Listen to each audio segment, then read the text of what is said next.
Where your treasure is, there will your heart be also. God has given us unlimited treasures in His Word. Every time we open it, we can discover a new treasure or admire an old one. What will we find today? Here's Carla Early with Treasure Hunt in the Word.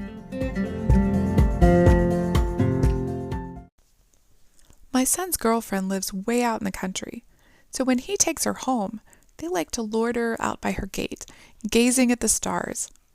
He says they can see so many more stars out there than are visible from where we live. Still, when I arrive home after dark or leave early in the morning, I like to pause, look up, find a constellation I'm familiar with, and praise God for His grandeur, even if I don't have time to stand there stargazing. The verse that goes through my mind at times like this is one my children and I memorized when they studied astronomy. Psalm 19:1. The heavens declare the glory of God, and the sky above proclaims His handiwork. When you go outside tonight, look up and say this verse. Shout it if you dare. The heavens declare the glory of God, and the sky above proclaims His handiwork. The heavens are doing what God created them to do, praising Him. That great expanse of night sky with stars billions of miles away can be pretty overwhelming. It's so big that our minds can't fathom it. So huge, vast, immense, enormous. What other good adjective can you think of? And then we realize our God made all of this, and He's bigger and more overwhelming than the heavens. So just stand there and look up tonight. Soak it in.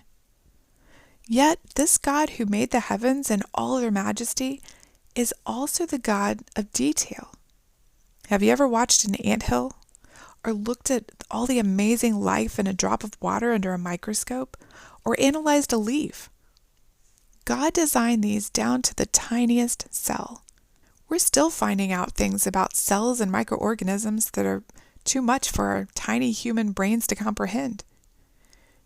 And these little infinitesimal microscopic pieces of our world declare God's glory just as loudly as the heavens if we take time to listen. We don't need to understand it all.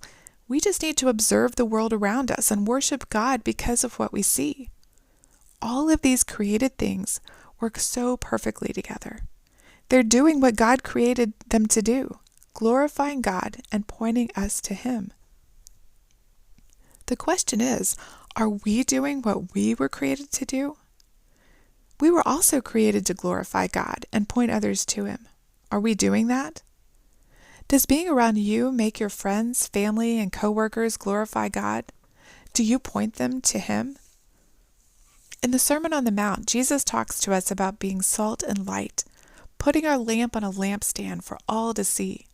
He said, "Let your light so shine before men, that they may see your good works and glorify your Father in heaven." How do you, like stars and ants, glorify God in your everyday life? You can contact us at treasurehuntintheword@gmail.com. We'd love to hear the treasures God has given you through His Word. You can listen to other episodes on our website, which you can find in the description below. Thank you for listening, and remember, where your treasure is, there will your heart be also.